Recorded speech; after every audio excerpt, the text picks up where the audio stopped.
Hi, I'm Jennifer and this is Kate, and it's time to take a look at what we've been reading February 2023. February has been an interesting month here, but also quite a slow reading month. As you'll see, we'll explain why, but let's go ahead and get started.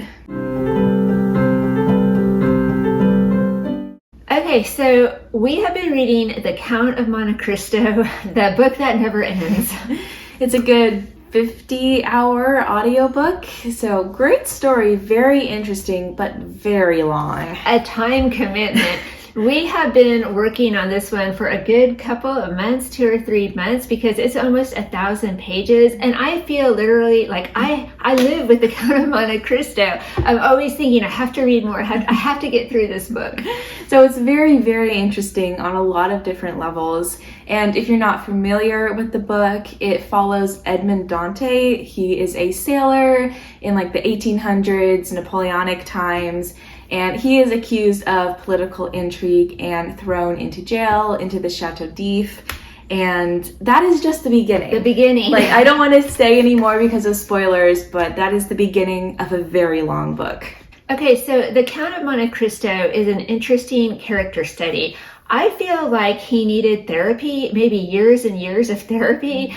There's a theme of revenge that runs through the whole book, and I feel like he maybe just took that whole idea of revenge a little bit too far. Yeah, he probably did, but he is just a book character, which we have forgotten half the time. He seems so real. She loves to rant about the Count and all of his doings. Yes, well, he's doing a lot, right? And so I have issues with the whole playing God idea, although the story itself is very fascinating. The Count is a mastermind. There are so many plot twists and turns. It keeps you on the edge of your seat for sure.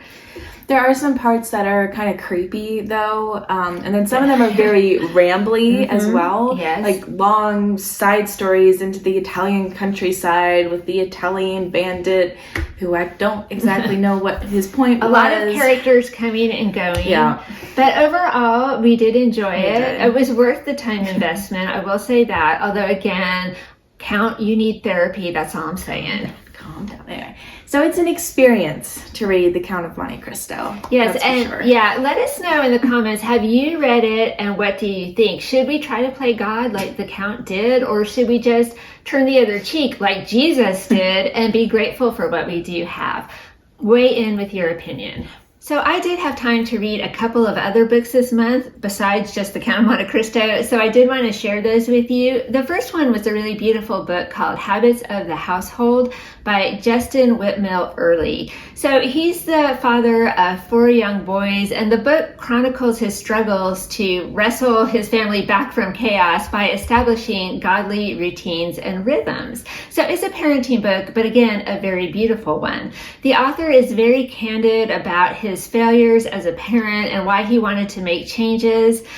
It's written from a dad's point of view, definitely, which is a nice change of pace for me. I read and have read a lot of Catholic mom books, so this is interesting coming from the father's point of view. However, he is not Catholic, although maybe he is Catholic. I don't know. I couldn't tell. He never comes right out and says in the book what denomination he belongs to, but I'm just going to say this. If he's not Catholic, he would be very happy as a Catholic, because as it turns out, the routines and the rhythms, the things that he finds very helpful to him will sound very familiar to Catholics. For instance, he talks about how helpful it is to have a family rule of life, to teach your kids using a catechism, and the great importance of liturgy in the home. So does that sound familiar or what? He also talks about this great breakthrough strategy that his family has started using that has been a game changer for them, and that is confessing their sins out loud to each other. So again, I'm thinking, like, is this guy Catholic? If he's not, he would be a very happy Catholic. The book also covers some of the traditions he started with his boys that are just wonderful. If my kids were younger, I would be all over these. For instance, each year on each child's birthday, he takes his son out for donuts, just dad and the child. And they sit across the table from each other, they eat donuts, and he asks the child questions like, what's your favorite book right now? What's your favorite sports team? Or, what's your favorite thing to do when you have free time? All kinds of questions like that. And he writes the answers down in a book that he saves from year to year. And as the boys get older, definitely the questions become more complex. But what a beautiful tradition, right? To establish first thing, birthday morning, donuts with dad. I just loved it. So again, I felt like this book was definitely worth reading. Again, it's a mystery to me. Is this guy Catholic? Is he an RCIA? Does he secretly want to be Catholic? I don't know. Anyway, it's definitely worth picking up. I did enjoy it. Okay, so the other book I read this month was The Little Way of Living Less, Learning to Let Go with the Little Flower by Lorraine Bennett. This was a new publication last year. Kate and I had it on our list of new books that we'd love to read. So we did get a copy of it, and I have read it. Kate hasn't read it yet. But I really enjoyed it. Lorraine Bennett is an older mom. Her kids are grown and flown. And at the beginning of the book, she tells the story of how she and her husband were trying to decide if they should downsize and sell the family home. Well, through a very funny series of events, funny and unfortunate. I mean, funny because it didn't happen to me, but I enjoyed reading about it. The house pretty much downsized them, and they were when it was all said and done, they were just happy to get away from the house. So I did enjoy reading about that. She's very funny. She has a lot of wisdom to offer too. So each chapter in the book is divided into 4 different sections. You get up front a reflection from Lorraine about her life, the wisdom she has to share. Very good.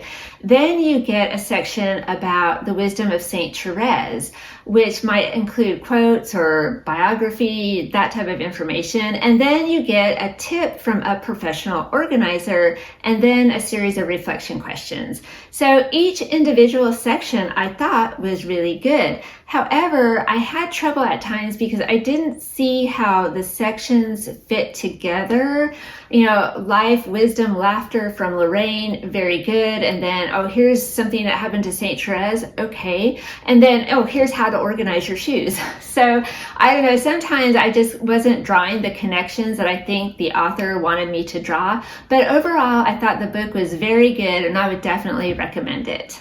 So finally, our last book is from the Book of the Month Club from Sophia Institute Press. We made a commitment that we were going to read every book that they sent us each month. And the book that we got for January was this one, Holiness for Everyone by Eric Sammons, with a foreword by Scott Hahn. So we got this book in mid-January and just hung on to it and said, well, this will be our book for February because we didn't think we could read it in 2 weeks. So the February book that we get this month, we'll read it in March. We're a little off kilter there, but that's what it is.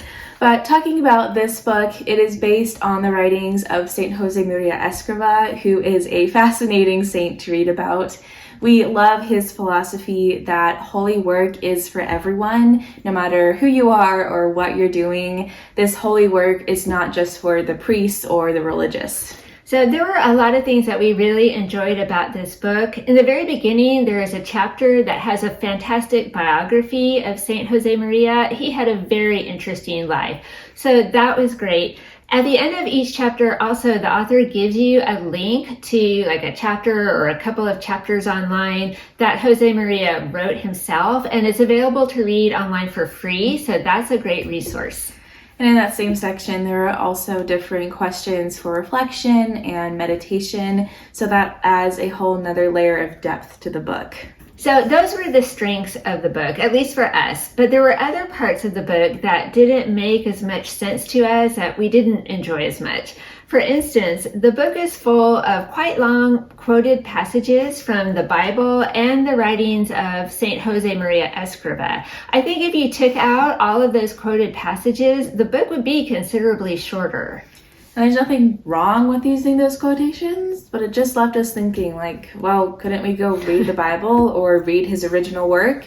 and get all the same information, and Yeah, so sometimes that left us scratching our heads a little bit. Also, the writing was really good. It was a little bit rambly. It was a lot of religious stuff, how to live a holy life, how to increase in trust and love for God and Jesus. Okay, just a lot, all good stuff, but just a lot of it. Yeah, it was a lot of religious blah, blah, blah. I mean, everything is great, but do we need all of this right here? Right, all in one book. For instance, there is a section in here about the Blessed Mother. Great, wonderful. We love the Blessed Mother, but why is it thrown in here in this book about Jose Maria Escriva? The author does say that St. Jose Maria had a very strong devotion to the Blessed Mother, but he doesn't make any connections from that. He doesn't draw any points. It's almost as if he says, oh, you like the Blessed Mother? Well, so did Jose Maria Escriva. So there, let's all be happy. So we did enjoy the book, but it was hits and misses. Yeah, definitely. Yeah, overall it was good, but not great. Not earth-shaking for us. I don't think I would necessarily read it again, but it does make me want to go back and get some of Jose Maria Escriva's original writings, like a whole book that he wrote, and read that. So that's good. So that was the book that we got for February from the Book of the Month Club.